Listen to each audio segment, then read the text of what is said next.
So often you will hear me say things like, don't let money be your master, but you be the master of money. Let money be a tool. It should only be a tool. It should not be one's master. It makes a terrible master. Money is a cold, ruthless master, but it is a very inviting, warm tool that can serve us. What do you think builds the church houses, puts the Bibles in the churches, and supports the pastor and his family?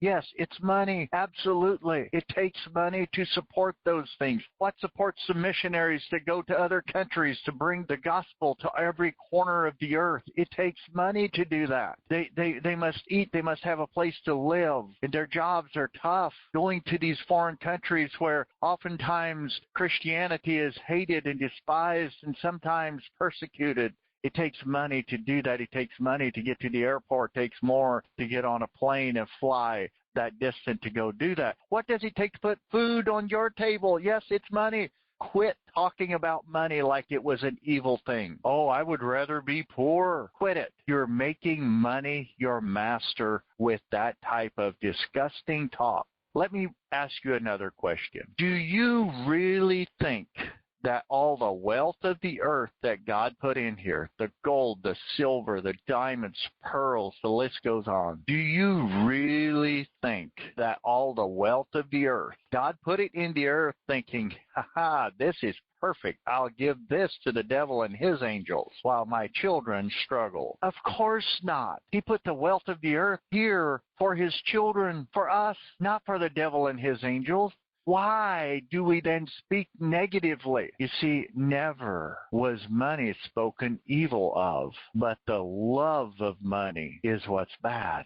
That's when money becomes the master, is when we have love of money. Now, that's just one element. We know that well. Why did I jump on this call to hear that? I don't know. I guess you're here, so what I'm referring up of that particular statement is this.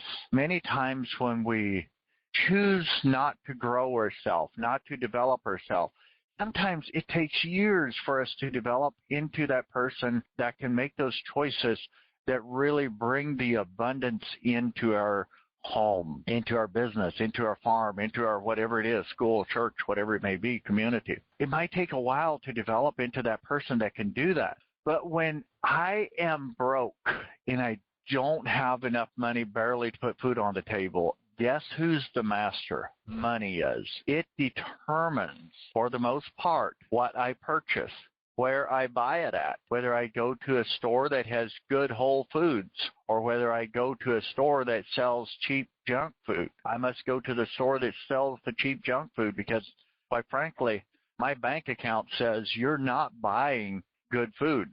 Bottom line, end of story.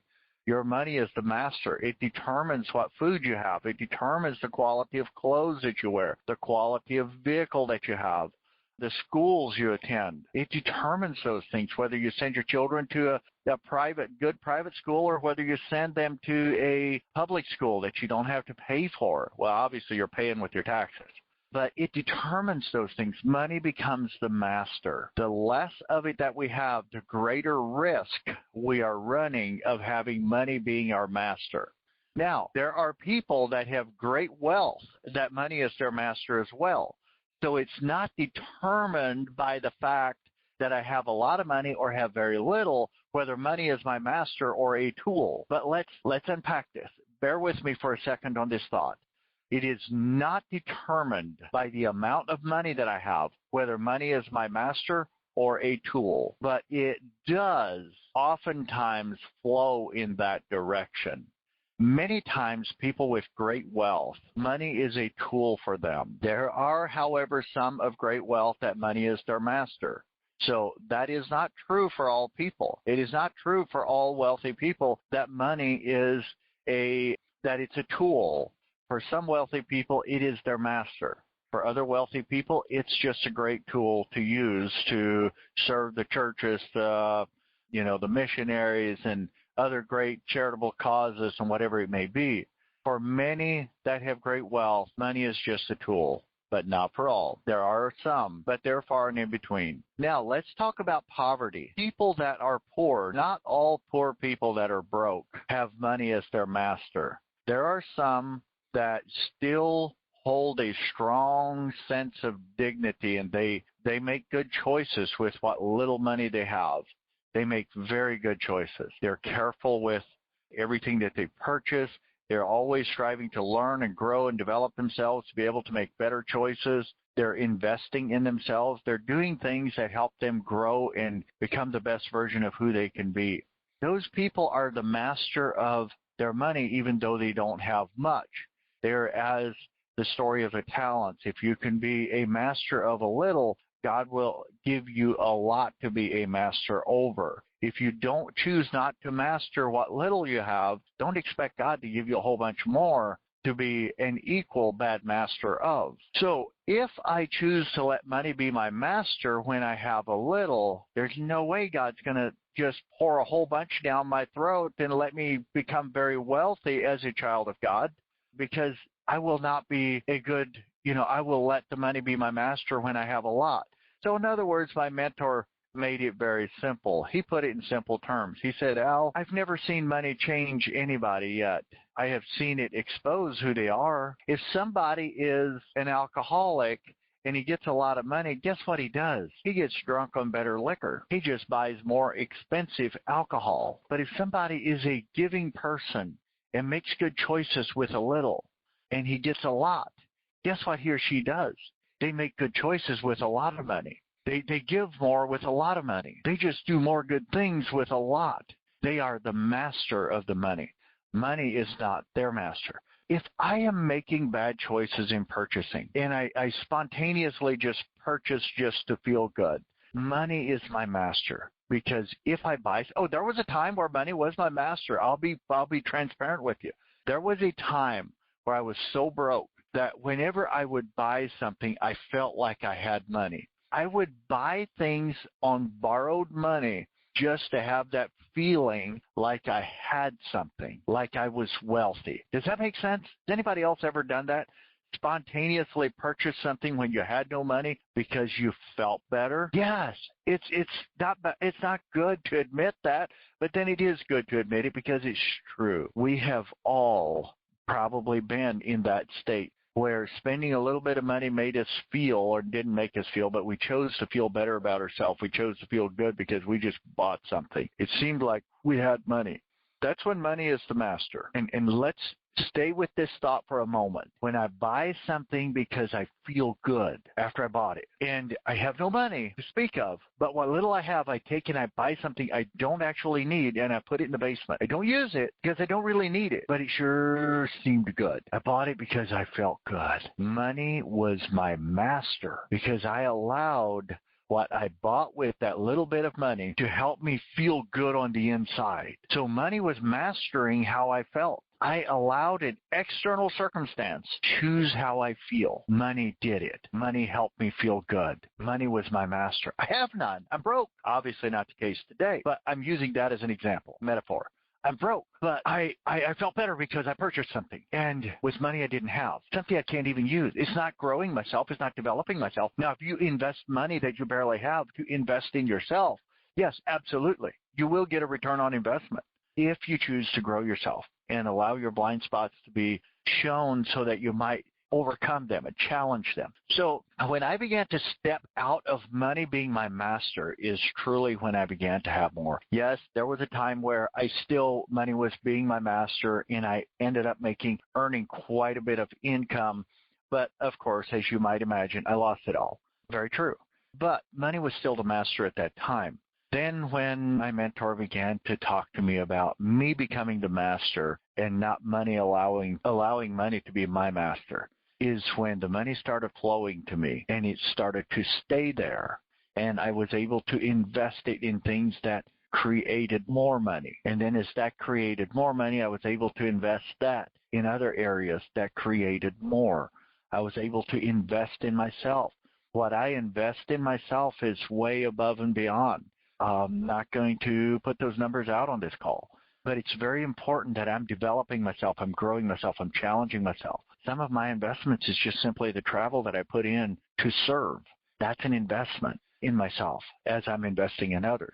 You see, it's impossible for me to invest in others and not invest in myself. It's impossible. As I'm investing in others, I'm also investing in myself. So stepping out of allowing money to be your master, but making it a tool is self-awareness. That comes from self-awareness. Having enough self-awareness to recognizing my buying patterns, my buying habits, selling patterns, selling habits.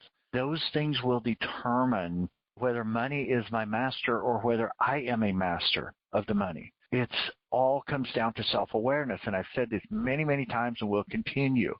Self-awareness is available to all. However, unfortunately, it is used by few.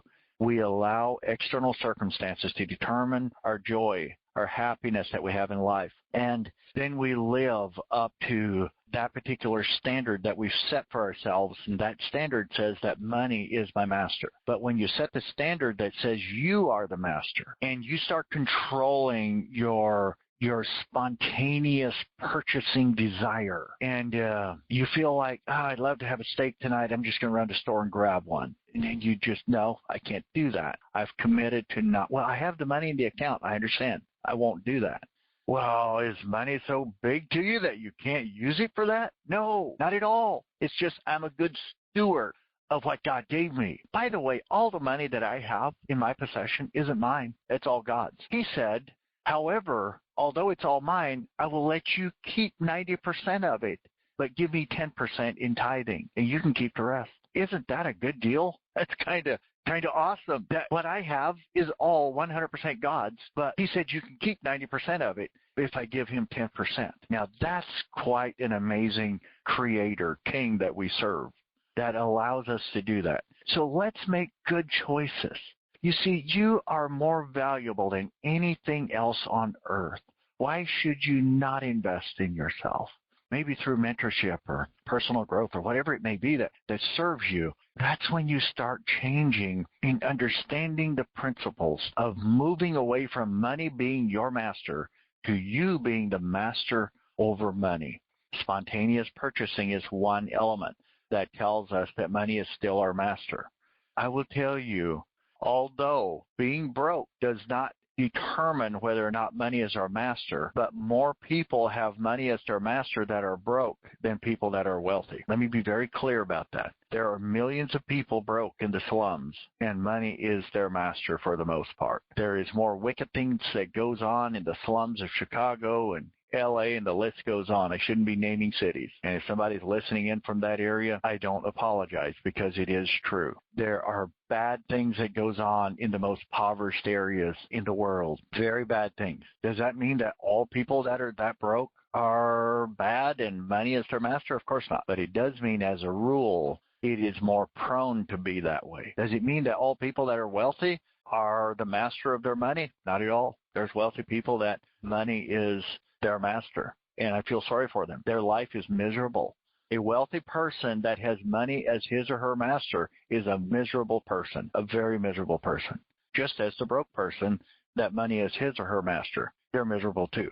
So when money is your master, you are a miserable person. I'm sorry for you, but I'm here to help you overcome that because you can. And when you become the master, life takes on a new meaning because all of a sudden this thing that regulated what you bought, when you bought it, where you went, where you didn't go, the fuel that you purchased, if you drove across town because you could get it for 10 cents less, whatever the deal is, when you become that master, money just takes on a meaning that you've never experienced in life before. That is my personal experience. There was a time where money was my master, and I felt like I owned all of what I had. I felt like the money that I did have was mine. It's not mine at all. I'm just a servant. I'm just a steward of this money. I get to use it. I get to make choices. I get to decide if I use it to help a good charity or if I purchase something that's hurtful to my physical body. Those choices are mine.